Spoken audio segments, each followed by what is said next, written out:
Types of void inside a unit cell. अब जैसे अपन ने देखा था 8 अपने पास सिंपल क्यूब था, सिंपल क्यूब के अंदर अपन ने जब एटम्स जमाए थे बीच में स्पेस खाली रह गया था।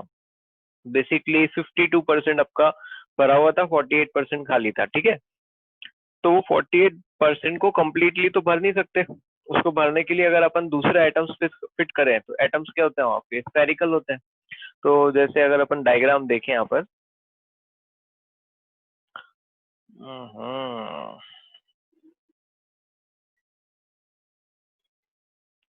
एक मिनट, आपका सिंपल क्यूब का जो डायग्राम था ये रहा। इस सिंपल क्यूब के डायग्राम के अंदर अगर अपन ये स्पेस देखें, ये जो अपने पास खाली स्पेस है, उस खाली स्पेस को अगर मैं यहाँ पर किसी एटम से भरूं तो एटम तो आपका क्या था बेसिकली, देखा जाए तो स्फेरिकल होगा वो। तो इसका अपन ने देखा था 52% जो था ये बेसिकली भरा हुआ था, 48% क्या था ये खाली था। तो इस खाली वाले को वॉइड बोलेंगे अपन। लेकिन मेरा कहने का मतलब यहाँ पर ये है कि 48 अगर मैं एक अंदर ले जाके सपोज एक एटम ले जाके फिट भी कर दूं, फिट ऐसा करूं कि ये डिस्टेंस दूर ना हो, फिट करूं तो आप या ऐसा मत समझ लेना कि मैंने उसको बीसीसी बना दिया, बॉडी सेंटर्ड बना दिया। ठीक है, बॉडी सेंटर्ड बनाऊंगा तो ये क्या होगा, ये वाले जो एटम जो टच कर रहे हैं एक दूसरे को वो थोड़ा स्प्लिट हो जाएंगे। ठीक है, तो मैं बॉडी सेंटर्ड नहीं बना रहा, मैं एक छोटे साइज का रेडियस का एटम इसके अंदर ऐसा फिट करूंगा कि सच दैट ये कोई भी एटम आपके स्प्लिट नहीं होंगे। ठीक है, तो छोटी साइज का मैं भरूंगा तो ऑब्वियसली बात है 52% पहले था तो कुछ ना कुछ नया परसेंटेज यहाँ पे ऐड हो जाएगा, मतलब हल्का सा परसेंटेज, पैकिंग फ्रैक्शन क्या होगा, बढ़ जाएगा। लेकिन क्या मैं इसको कभी भी 100% कर सकता हूँ क्या, बोलो? इस यूनिट सेल को क्या मैं 100% कंप्लीट कर सकता हूँ क्या? नहीं कर सकता, क्योंकि मैं जो एटम भर रहा हूँ वो स्फेरिकल भर रहा हूँ। स्फेरिकल भर रहा हूँ तो फिर से क्या होगा, थोड़ा वो तो ऑक्यूपाई हो गई, मतलब वॉइड आएगा ही आएगा। तो बस उसी चीज को अपन यहाँ पर सीख रहे हैं टाइप्स ऑफ वॉइड के अंदर। अब ठीक है, अब किस टाइप के आपके वॉइड है, कैसे क्या है, वो अपन यहाँ पर देख रहे हैं। टाइप्स ऑफ वॉइड में आप सबसे पहले पढ़ते हो, एक आता है बेटा आपका ट्राइंगुलर वॉइड। ये 2D टाइप का वॉइड है, ट्राइंगुलर वर्ड यूज कर रहा हूँ ना मैं यहाँ पे, तो इसको अपन 2D टाइप का वॉइड बोलेंगे। ठीक है, it's a 2D void, 2 dimensional void. ठीक है, फिर 3 डायमेंशन में भी अपन चलेंगे। तो ट्राइंगुलर वॉइड कब बन सकता है, तो सपोज आपने 3 सर्कल इस तरीके से अरेंज किए, this is first, this is second and this is third. तीनों सर्कल्स का एटम रेडियस जो था बिल्कुल सेम था आपके पास। ठीक है, अब देखो बीचों बीच एक स्पेस खाली दिख रहा है आप लोग को, इस स्पेस के अंदर में एक नया एक सर्कल यहाँ पर एंटर कर देता हूँ। अब वो जो स्पेस खाली था वो वॉइड था मेरे लिए, उस वॉइड की जगह अगर एक मैं नया एक इस तरीके का एक सर्कल भर देता हूँ तो इस सर्कल को बोलेंगे अपन basically triangular void. Triangular void कैसे, देखो 3 आपके सर्कल इस तरीके से टच कर रहे थे, दैट्स ए ट्राइंगुलर वॉइड। आया समझ में सबको, बोलो? तो ये बताओ स्क्वायर वॉइड कैसे बनेगा फिर? अगर ये ट्राइंगुलर वॉइड है तो स्क्वायर वॉइड बनाने का तरीका क्या होगा? 4 सर्कल, बिल्कुल सही है। ठीक है, अब सुनना मेरी बात को, क्वेश्चन ये है कि अगर बड़े वाले सर्कल का रेडियस आर है, कैपिटल आर है, ठीक है, तो ये जो छोटा सर्कल आपने इसके अंदर फिट किया है उस छोटे वाले सर्कल का रेडियस क्या होगा? अगर बड़े वाले का सर्कल का रेडियस आर है तो छोटे वाले सर्कल का रेडियस क्या होगा? मतलब कुल मिला के आपको आर बाय आर का रेशियो बताना है, ताकि अगर मेरे को ये पता है तो मैं ये पता कर लूं, या ये पता है तो ये पता कर लूं, सीधी सी बात है। तो ये रेशियो कितना होगा, एक बार अपन सब लोग ट्राई करते हैं, फिर आप लोग इसको ट्राई करना। ठीक है, देखो सीधा सीधा है बेटा, इसके अंदर अगर मैं एक लाइन और इसमें खींचूं तो क्या दिखाई दे रहा है मेरे को यहाँ पर, देखो इसके सेंटर से मैं इसको ज्वाइन कर रहा हूँ और इधर से भी ज्वाइन कर रहा हूँ।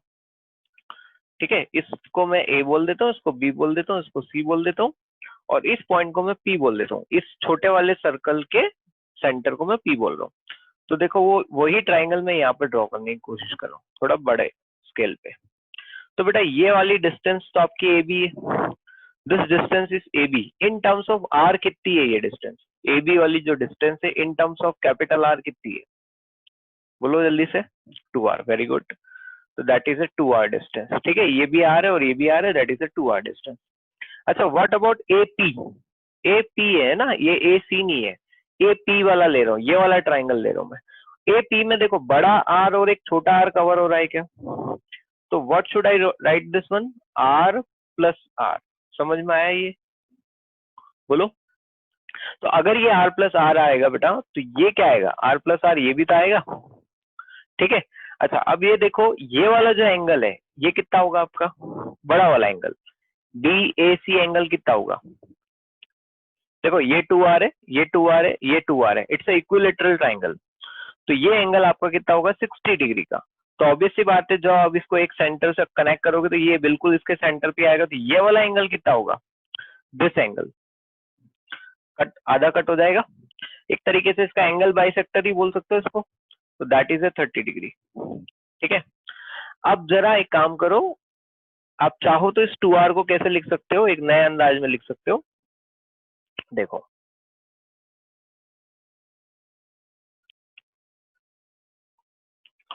इसको इस तरीके से ब्रेक कर लो, इसको आर लिख दो और इसको भी आर लिख दो, तो ओवरऑल मिला के तो 2r ही है। अब आप एक काम करो, इस वाले ट्राइंगल में डिस्टेंस लगा दो, वो अपना फॉर्मूला लगा दो। वो कौन सा वाला फॉर्मूला होता है अपना? हाइपोटेनियस थ्योरम वाला। ठीक है। तो क्या आ जाएगा देखो, अगर इसको मैं बेसिकली क्यू पॉइंट बोल देता हूँ, सपोज ये पॉइंट जो है आपका वो क्यू पॉइंट है। ठीक है। तो इन ट्राइंगल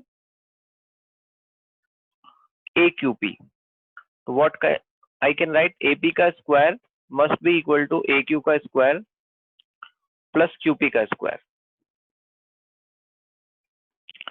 ठीक है। या फिर मैं क्यों लगा रहा हूँ, इसको लगाने की जरूरत ही नहीं है ना, मेरे को तो रिलेशन चाहिए वैसे भी। देखो तो और आसान तरीके से आप निकाल सकते हो। आप cos 30 लगाओ या sin 30 लगाओ, बताओ क्या लगाओगे? cos 30 क्या होगा इस केस में? cos 30 होगा बेस अपॉन हाइपोटेनियस। ठीक है। और sin 30 क्या होगा आपका? cos 30 लगाना सही है। तो इस केस में अगर मैं cos 30 लगा दूं, that would B base, base कितना होगा बेटा? आर क्यू अपॉन हाइपोटेनियस कितना हो जाएगा? एपी। तो ये कितना है? आर, और ये कितना है? R plus R. और cos 30 की वैल्यू कितनी होती है? 1/√3 या √3/2? बोलो जल्दी से। √3/2। ठीक है, बिल्कुल सही। तो that would be R upon R plus Q. तो ये क्या आ रहा है देखो, √3r plus √3r equal to 2r। तो यहाँ से r बाय r का जो रेशियो निकल के आ रहा है, देखो वो कितना निकल के आ रहा है? r बाय r, मतलब ये उधर अगर जाता है तो ये 2 माइनस √3 हो जाएगा, और ये r नीचे आ जाएगा। तो 2 माइनस √3/√3, ये आंसर आ रहा है आपका। देखो एक बार। तो अगर आपको इसमें से कोई सा भी रेडियस पता चल जाता है, वॉइड वाला रेडियस पता चल जाता है वॉइड वाले सर्कल का, या फिर बड़े वाले सर्कल का पता चल जाता है, तो ऐसे केस में सेम हो जाएगा आपका पॉइंट। ठीक है। अच्छा इसकी वैल्यू भी निकाल ही दो ना यार, कितनी आ रही है? मतलब डेसिमल में वैल्यू कितनी आ रही है बताओ जरा एक बार। मेरे ख्याल से 0.115 आनी चाहिए। 155, हाँ ठीक है, बिल्कुल सही। 0.155। देख लो एक बार, 155 है या 115 है, मुझे थोड़ा कंफ्यूजन है। कर्तव्य देखा तो ना? ठीक है। तो यहाँ तक की बातें clear. This is a triangular void, है ना? इस टाइप का जेई एडवांस के पेपर में कोई सा भी एक 2D वॉइड बना के दे देगा, बोलेगा इस वॉइड की रेडियस बताओ। इस टाइप से आ सकता है आपके लिए क्वेश्चन। ठीक है। तो एक जस्ट एक प्रैक्टिस है आपके लिए ये। कुल मिला के ये बोल सकते हैं अपन कि अगर हमारे पास इतना रेडियस का सर्कल है, इस कैपिटल आर रेडियस का सर्कल है, तो हम उसमें मैक्सिमम कितनी रेडियस का उसमें वॉइड भर सकते हैं, कितना सर्कल भर सकते हैं जिससे वॉइड पैक हो जाए, तो इतनी रेडियस का अपन भर सकता है। ठीक है। सेकेंड टाइप का अपन चलते हैं, आप खुद ही निकालना उसकी value. That's a square void.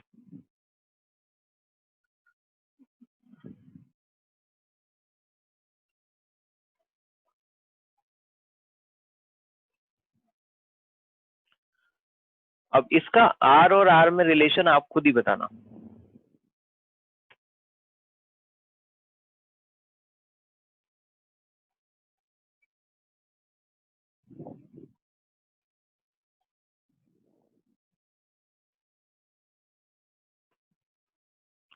ये छोटा आर है और ये बड़ा आर है आपका।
हाँ मोक्षा बिल्कुल सही है बेटा, सही है, बहुत बढ़िया। तो ये आपका ए बी और इसी पॉइंट को मैंने सी बोल दिया है, ये आपका कितना हो जाएगा, ये आर है और ये आर है, और ए सी को अगर आप मिलाओगे तो that would be R plus R, और ये एंगल आपका 45 डिग्री होगा। ठीक है, वापिस से कॉस ही लगा दो, तो cos 45 would be equal to what, base upon hypotenuse, तो बेस अपॉन हाइपोटेनियस, और ये वैल्यू आपकी 1/√2 होगी। ठीक है, तो r बाय r की जो वैल्यू आ रही है होगी √2 - 1 आ रही होगी, and that value is what, 0.414। इसको हाईलाइट कर लेंगे अपन। ठीक है, ये भी कौन सा वॉइड है बेटा, 2D है या 3D वॉइड है, ये स्क्वायर वॉइड बोला है मैंने बेसिकली। यहाँ पर स्क्वायर का मतलब सर्कल्स की बात हो रही है, सर्कल्स के अंदर जो स्क्वायर बन रहा है आपका। ठीक है, तो इसको अपन 2D वॉइड ही बोलेंगे। ठीक है, अब 3D वॉइड में आपको बताता हूँ। 3D में सबसे पहला अपन जो पढ़ेंगे अब यहाँ पर,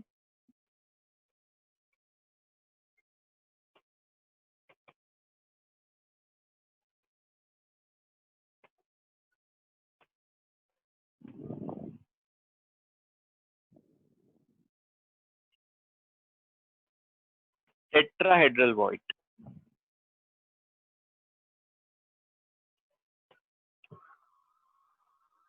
टेट्राहेड्रल वॉइड।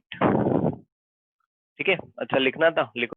टेट्राहेड्रल वॉइड कैसे बनेगा, अब खुद से दिमाग लगाओ। टेट्राहेड्रल वॉइड के अंदर कितने एटम्स पार्टिसिपेट करेंगे, टेट्राहेड्रल वॉइड 4 एटम पार्टिसिपेट करेंगे, बिल्कुल सही। चलो इसमें क्या होगा, 3 atoms, it's a 3D void, it's not a 2D, 3D। अब एटम्स की बात हो रही है, इट्स ए स्फीयर है ना, ये ध्यान रखना, ये एटम है आपका, स्फीयर है ये एक दूसरा स्फीयर है, ये एक तीसरा स्फीयर है, और इन 3 स्फीयर के ऊपर एक स्फीयर और ले जाके रख दिया गया। एक आपको दिखाया था लास्ट क्लास के अंदर, मैंने डायग्राम बना के टेबल पे। ठीक है, 3 स्फीयर लिए थे और एक ऊपर से स्फीयर रख दिया था, है ना। तो लाइक दैट, अब इसके बीच में जो गैप बनेगा, उस गैप को अपन बोलेंगे, ये जो गैप है, इसको अगर मैं एक स्फीयर से भर दूं तो that would be your tetrahedral void. इसको अपन शॉर्टकट में टीवी बोलेंगे।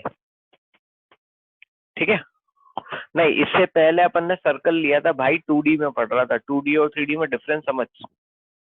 ठीक है, बात समझ में आ गई अक्षर, है ना। अब सुनो, इसका रेडियस और इसका रेडियस, छोटे वाले का रेडियस और बड़े वाले के रेडियस में अपन को रिलेशन निकालना है, थोड़ा 3D में सोचना पड़ेगा आपको। ठीक है, तो पहले तो मैं तुमको बता देता हूँ उसका एक्चुअल डायग्राम कैसे क्या है, इसके बाद अपन एक और पढ़ेंगे, दैट इज आपका क्या बोलते हैं उसको, ऑक्टाहेड्रल वॉइड। ठीक है, वो टोटल मिला के 6 एटम से मिलके बना होता है। कैसे बनता है वो मैं आपको समझाता हूँ। देखो अपन अपने उसी ऐप पे चलते हैं एक बार।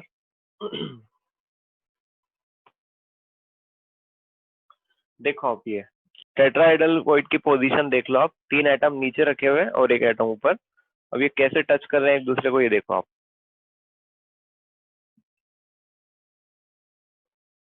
ठीक है, ये देखो आप, बीच में स्पेस दिख रहा है आपको proper, that's a tetrahedral void. अच्छा, अगर तुमसे कोई बोले कि कोऑर्डिनेशन नंबर बताओ उस वॉइड का, तो वॉइड का कोऑर्डिनेशन नंबर का मतलब उस वॉइड वाले एटम, जो छोटा वाला एटम है, उसको कितना एटम टच कर रहा है। ठीक है, तो बताओ जरा, इस छोटे वाले छोटा अंदर जो मैं छोटा एटम भरूंगा तो उसको कितना एटम टच करेंगे, 4 एटम टोटल टच करेंगे। ठीक है ना, तो कोऑर्डिनेशन नंबर इसका 4 हो जाएगा। अब सुनो, थोड़ा सा यहाँ पे समस्या है, क्या समस्या है समझने की कोशिश करना। अब जैसे इसको, इसका आर और आर में जो रिलेशन है ना, वहां निकालने की में थोड़ी समस्या आती है। अब जैसे ये आपके एटम्स है, ठीक है, ये एक ही उसमें नहीं है बेटा, यहाँ पे थोड़ी समस्या है। अब देखो, ये बीच वाला एटम का सपोज सेंटर यहाँ पर है आपका। ठीक है, तो आप जब इसको इससे मिलाओगे लाइक दैट, तो ये वाली डिस्टेंस तो 2 आ रही है, ये वाली डिस्टेंस r प्लस आ रही है, ये समझ में आ रहा है, और ये वाली डिस्टेंस भी कितनी है, r प्लस आर। यहाँ तक किसी को डाउट तो नहीं है। ये बीच वाले सेंटर, बीच वाले छोटे एटम का सेंटर है ये वाला इस वाले इसका सेंटर है और ये वाला इसका सेंटर है। ये समझ में आ रहा है सब लोग को, बोलो। जल्दी से चैट पे रिप्लाई दो।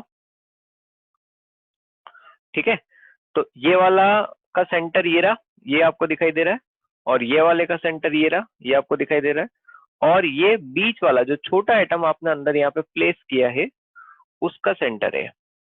ठीक है, तो ये कुछ ऐसा जा रहा है, इस तरीके से जा रहा है, लाइक दैट, है ना। ये वाला जो एंगल आता है, ये एंगल आपका 104 के आसपास बैठता है। ठीक है, 104 103 के आसपास बैठता है, सॉरी 103 डिग्री के आसपास बैठता है। तो आप कॉस वाला फॉर्मूला लगा देंगे अपन। कॉस थीटा क्या होता है, सामने वाली दो साइड का स्क्वायर माइनस पहली साइड का स्क्वायर अपॉन 2bc, इस तरीके से लगा, तो बी स्क्वायर प्लस सी स्क्वायर माइनस ए स्क्वायर अपॉन 2bc, इस तरीके का कुछ आपने कुछ किया है, याद हो तो आपको बोलो, मैथ्स के अंदर, है ना। ठीक है, तो अपन ने क्या फॉर्मूला लगाया, बेसिकली बी स्क्वायर प्लस सी स्क्वायर माइनस माइनस ए स्क्वायर अपॉन 2bc। तो अपन को देखो ट्राइंगल की तीनों साइड्स पता है और अपन को एक एंगल पता है, तो कॉस ऑफ 103 निकालोगे आप अप्रोक्सीमेटली, तो माइनस का 1/4 के आसपास बैठेगा शायद, वो माइनस का 0.25 के आसपास। तो अपन को सब कुछ पता है, तो आर और आर में यहाँ पे रिलेशन पता चल जाएगा। कोई डाउट तो नहीं इसमें किसी को, बोलो। आर और आर का रिलेशन कैसे निकाला, मैं समझ में आ गया आपको। तो ये जो एंगल है वो 103 है, वो आपको मतलब एक्स्ट्रा इन्फॉर्मेशन मेरे को देनी थी यहाँ पर। ठीक है, अगर पेपर में भी ऐसा अजीब सा आ जाए तो वो एंगल देगा आपको वैसे भी, उसकी चिंता मत करना तुम। ठीक है, कोई दिक्कत तो नहीं। ध्यान रहे ये किससे मिला है मैंने इसको, इसके सेंटर से नहीं मिला है। कहाँ से मिला है, इसके सेंटर से मिला है, बीच वाले छोटे वाले के सेंटर से मिला है। ठीक है, चलो अब सुनो, ये अपन वहां पे जाके कैलकुलेशन कर लेंगे, अभी अभी छोड़ दो, है ना इसको। नेक्स्ट आपको मैंने बताया एक और अपन क्या, ये आपका टेट्राहेड्रल वॉइड बता रहा है ये इस तरीके से। ठीक है, नेक्स्ट आपका टेट्राहेड्रल वॉइड की पोजीशन वो बता रहा है। ठीक है, एक मिनट, क्या बोल रहे हैं हम सर, आप बताने वाले थे कि सी की वैल्यू कैसे निकाल। यार तू पुराना पूछता है यार, एक तो बाद में पूछना अब तो।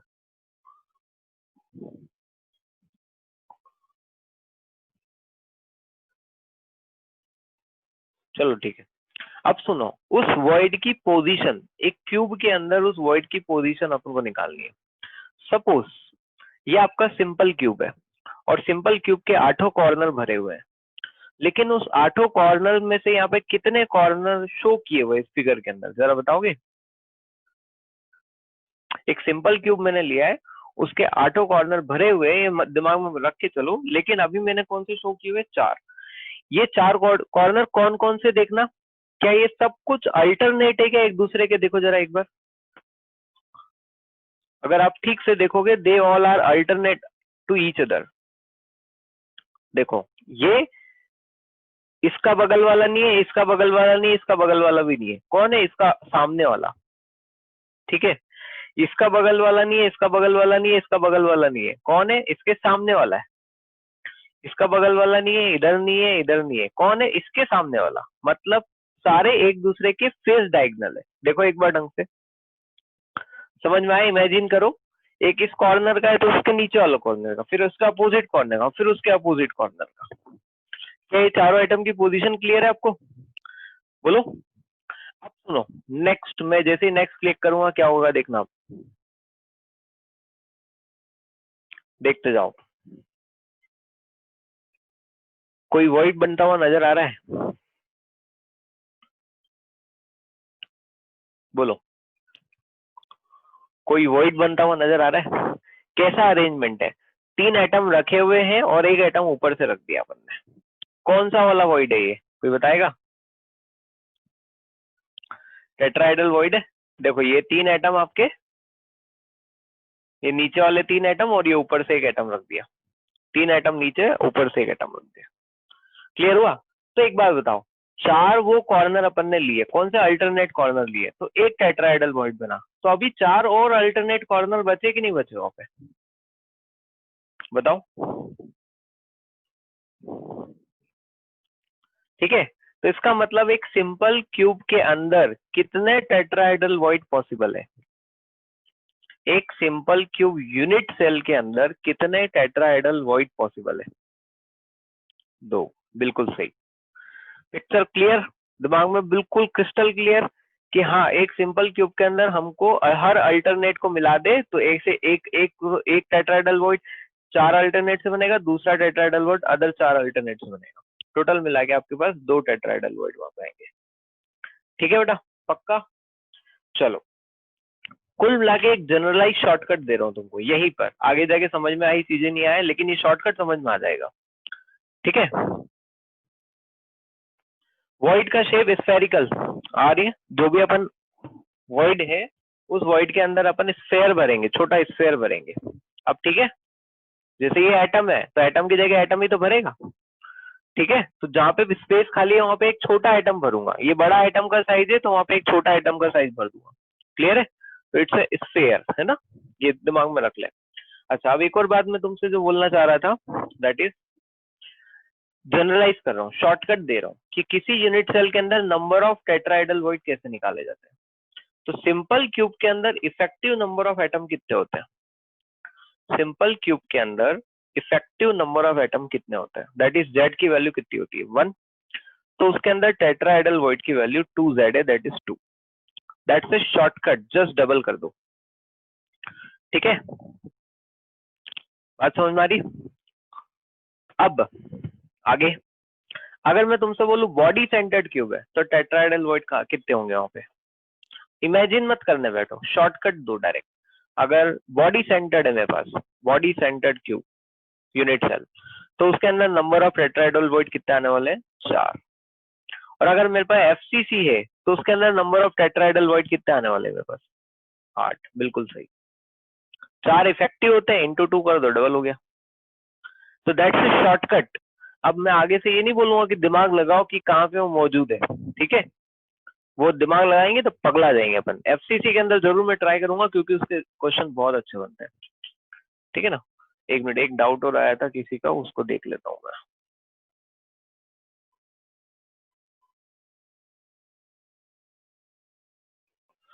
अरे स्नेहा जी, जो आपका डाउट है आप तो खुद ही देखो ना यार, क्या टेंशन ले रहे हो? स्नेहा जी ये बताओ, बीच में स्पेस खाली है कि नहीं खाली है? ये तीनों चारों एटम आपस में टच कर रहे हैं, फिर भी ये स्पेस खाली है कि नहीं खाली है, ये वाला?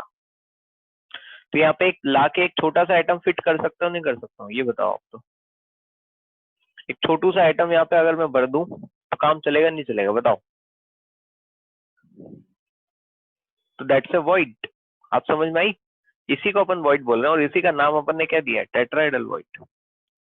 ठीक है, छोटा एटम जो है। ठीक है, चलो नेक्स्ट वॉइड पे चलते हैं अपन। ये आपको वो उसमें दिखा रहा है, कोई मतलब नहीं है। Yes, now it's a time show for, अभी अपन ने टेट्राहेड्रल वॉइड किस में देखा था? करता भी रुक जा। अभी अपन ने जो टेट्राहेड्रल वॉइड देखा था वो किस में देखा था? सिंपल क्यूब के अंदर देखा था। कितने टेट्राहेड्रल वॉइड पॉसिबल थे वहां पे? 2 थे। अब मैं एफसीसी के अंदर आपको टेट्राहेड्रल वॉइड करने की शो कर रहा हूँ, कितने आने चाहिए? एफसीसी के अंदर कितने आने चाहिए? 8 आने चाहिए। ठीक है, चलो 8 देखते हैं अपन। अबे बंद हो जा भाई। चलो, ये आपका एफसीसी है। कौन से वाले एटम यहाँ पर टेट्राहेड्रल वॉइड बना रहे हैं वो आपको शो कर रहा हूं मैं। सबसे पहले तो आप ये देखो, ये कौन है? ये बड़ा वाला एटम कौन है? इस फेस का सेंटर है क्या? बोलो। ठीक है, फेस का सेंटर है। चलो आगे बढ़ते हैं। ये भाई कौन है? बगल वाला। आप तो ऊपर से देख सकते हो तो ऊपर से समझ लो। अब ये डिस्टर्ब ही रहेगा, ऐसे ही रहेगा ये। अरे हो जा नाना, समझान दे, क्या कर रहा है? समझ लो कि खुद से समझ में आ रहे हो? जैसे इसकी बात कर रहा हूँ, ये कौन आइटम है? ये वाला। ये इस वाली फेस का सेंटर है क्या? बोलो। इस वाली फेस का, है ना? और ये कौन है? ये तीसरा वाला। ये नीचे वाली फेस का सेंटर है क्या? समझते जाओ खुद से ही। तो यहाँ पर कितने फेस के सेंटर हुए? 4 में से 3 तो फेस के सेंटर है, जो कि तीनों एक दूसरे को टच कर रहे हैं। देखो ये तीनों एक दूसरे को टच कर रहे हैं और ऐसा स्ट्रक्चर बना रहे हैं क्या? बोलो,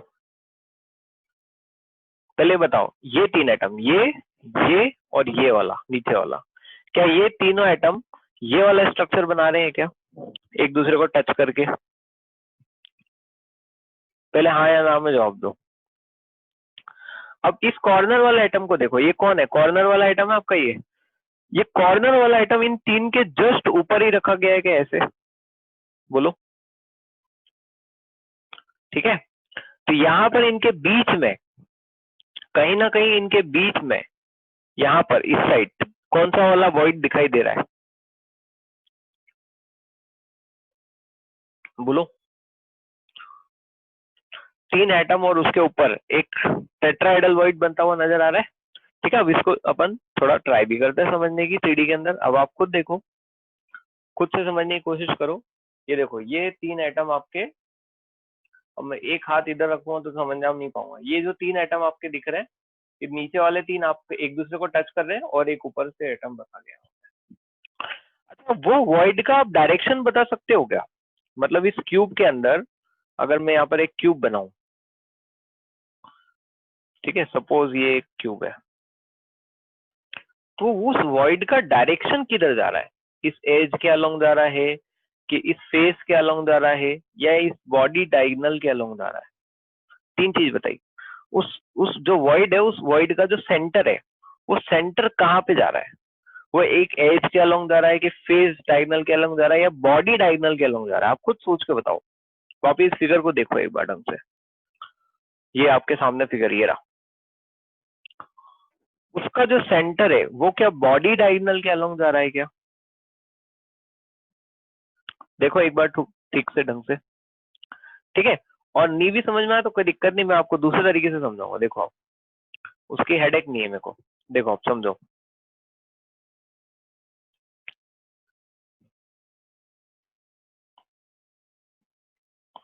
थोड़ा बड़ा बना दो यार।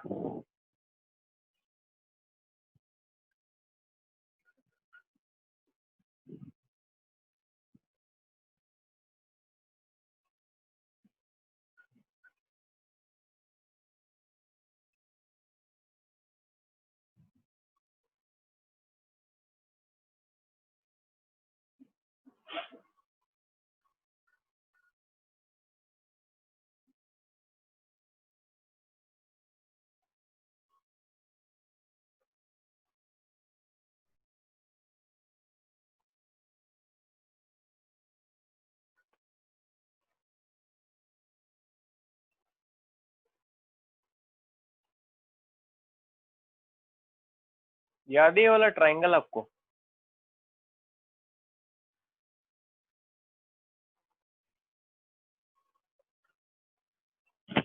बोलो, सॉरी ये गलत कर दिया मैंने। इस टाइप का ट्राइंगल होता है ये वाला, ठीक है। इस टाइप का था, एक ऐसा बन रहा था, एक इस तरीके से बन रहा था, फिर एक इस तरीके से बन रहा था, और फिर ये आपका ये लेयर था, ये ए था, ये बी था, ये सी लेयर था, और ये ऑफिस से ये लेयर आ गया था आपका। इसको अपन साइड में और बना लेते हैं।